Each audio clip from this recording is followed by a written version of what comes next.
There is something funny about the California gold rush. The sequence of events, real though they are, have all the makings of a tall tale, or a grim joke.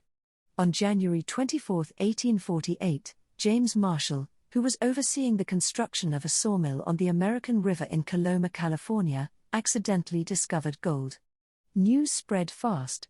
By the end of 1849, an estimated 80,000 people, predominantly men, about half of whom hailed from the urbanized northeastern United States, had traveled to the West Coast in one of three ways: overland, through Indian Territory, by ship, sailing around Cape Horn, or by steamer to Panama, where they crossed the isthmus and caught a second steamer to San Francisco. According to the tall tale version of events, the 49ers arrived and, as long as they worked hard, endured the wilderness, and survived the rough-and-tumble culture of New California, they were in a pretty good position to strike it rich. According to the grim joke angle, these same 49ers arrived with dreams of picking up gold by the bushel only to find that mining work was arduous, Californian inflation outrageous, and the likelihood of making money almost nil. The truth seems to be somewhere in between these two extremes. Approximately half of the 49ers turned a profit either as miners or merchants, although these profits seldom approached the life-changing jackpots they'd imagined back home. For every Levi Strauss, whose denim empire was founded in San Francisco in 1853, there were countless others whose fortunes remained unaltered or who were ruined by the costly voyage and the frequently bloodthirsty hunt for gold. This is not even to mention the damage done to African American, Chinese, and Mexican 49ers by the violent racism rampant among disappointed whites. Any mysterious outrage was attributed to Mexicans, Josiah Royce wrote in his 1886 History of California. Any American wretch who chanced to find it useful could in moments of excitement divert suspicion from himself, by mentioning the Mexicans in general, or any particular Mexicans, as the authors of his crimes. This is only one of many aspects of the gold rush that continued to cast a shadow on American culture.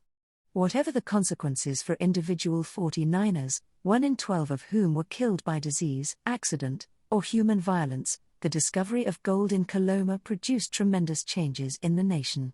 It relocated hundreds of thousands of settlers, transformed the village of Yerba Buena into the city of San Francisco, Western Waters, destroyed the soil, and led to the of more than 10,000 native Californians. The gold rush also introduced new figures into the American imagination.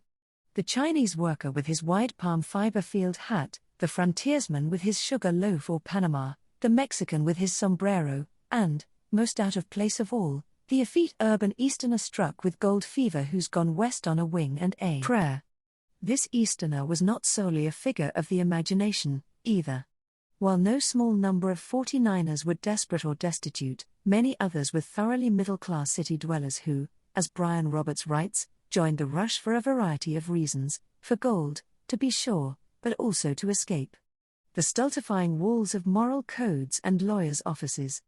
These men did not conform to their contemporaries' idea of who belonged in California any better than they conformed to the popular image of the Wild West today, printed by Currier and Ives, is emblematic of the satirical view many Easterners took of their Argonaut brethren. Laden with pots and pans, a string of sausages and a shovel, the would-be prospector is shown in his town clothes, striding along, still 1,700 miles from his destination, the very picture of foolhardiness. Narratives quickly attach themselves to this laughable figure, emphasizing both the real and the imagined dangers that could be encountered on a journey to the West. For those going overland, these included immense unmapped distances, hostile Native Americans, whose territory was being violated, starvation, dehydration, and disease.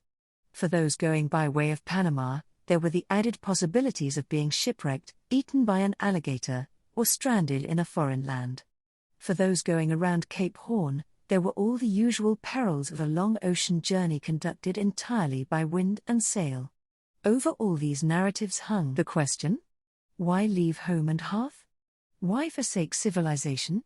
Why risk life and limb for an improbable promise of wealth? Questions like these were implicit not only in the lithographs and cartoons of these years, but also in a form recently introduced to North America, the comic book. In c. 1850, 1849, and 1849, The figure of the Eastern Argonaut was set into motion and put to the test. A children's book is by far the least sophisticated of the bunch. Its drawings are stiff, its captions brief, and its story is demented. An unlikely-looking schoolboy called Mr. Tom Plump, who is, you guessed it, plump, runs away from his eastern home and sets sail for California. Once there, Mr. Plump gets poor, meaning he loses weight, and finds some gold, which disappears when his mule is frightened by a bear. On arriving back home, he in turn frightens his parents, who don't recognize him now that he's thin. Soon enough, however, good living makes him fat again and, having married a woman who can dance the polka, Mr. Tom Plump drowns in a river after falling through a bridge. This is a shaggy dog story if ever there was one. Besides getting seasick and losing his gold, Mr. Tom Plump's adventures don't have much to do with the adventures experienced by actual 49ers, illustrated and probably written by J. A. and D. F. Reed, is a masterpiece by comparison. Its seascapes and grotesque human figures look forward to, and its story, about a skeletal urban dandy called Jeremiah Saddlebags, has a dreamlike coherence. Saddlebags, learning that his aunt has died and left him $500, decides to invest the money in a trip to California. The prospect of prospecting excites him. In fact, it excites him so much he does a jig, alarming the neighbors, who've never known him to be so noisy before. Mortified at being caught while jigging, Saddlebags considers he has made a fool of himself, a sign of self-conscious Eastern oversensitivity that, we are supposed to understand, doesn't bode well for his chances in the insensitive, hyper-masculine West. The subsequent action of is so relentless, it really demands to be recounted in a single breath. So, here goes. Saying goodbye to his fiancée, Saddlebags boards a ship to Panama, confronts an alligator, avoids being scalped, thanks to a well-placed wig, is captured by pirates, made to join their number, is captured by the military, saved from being hanged by an old friend, travels to the Diggins, squabbles with fellow miners, finds a huge lump of gold, is divested of it, gambles for a smaller lump, sets off overland back east, eats bones with bears, is captured by Native Americans, made to join their number, escapes, returns to his hometown, is pursued by a racist mob who mistake him for a Native American, learns his gold is worthless, and entertains his fiancée by recounting his adventures. Is about a man who has no business going west and, economically speaking, gains nothing by doing so. Yet Saddlebags at least comes out of it with a tale to tell, a tale that perhaps makes him more satisfied with his settled life back east. By extension, seems designed to regale its Eastern readers with a sensational story that reassures them about their decision to stay home, looking down their noses at dupes like Saddlebags who squander their lives in a greedy search for gold. Greed is explicitly the theme of 1849, which is less focused on a single character than either or. Instead, it offers a sort of panoramic view of the gold rush, following parties bound for California by all three major routes. At the center of this narrative swirl is, naturally, an Easterner, Jonathan Swopwell of Swopville, a not-so-subtle indication he is a New England merchant, who travels from his hometown to New York City and from New York City to California, going by. This mind-bending approach allows the author, the decidedly anonymous Locks, to depict multiple perilous journeys simultaneously. While the overland party trudges across the muddy Great Plains, the Cape Horners are shipwrecked and the Panamanians wait perpetually for the San Francisco steamer to come. Somehow, one of the Jonathan Swopwells arrives at the California mines, where he and his partner, Pat, become successful merchants, swapping and dealing with the miners. As it turns out, they will be the only two figures in the book who escape the place unscathed. Jonathan, overhearing some miners planning to rob him, decamps at night with just enough gold to make a decent life for himself back in Swopville.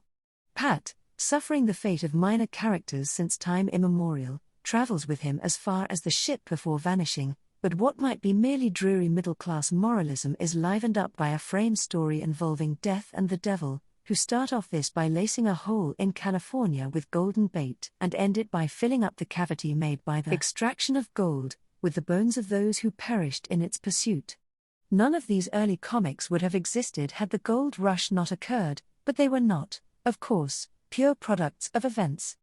Their creators were inspired by newspaper stories, lithographs, and word-of-mouth legends, as well as by the world's first comic strip, Rudolf Topfer's Geneva, 1837, translated into English as and illegally published in America as early as 1842.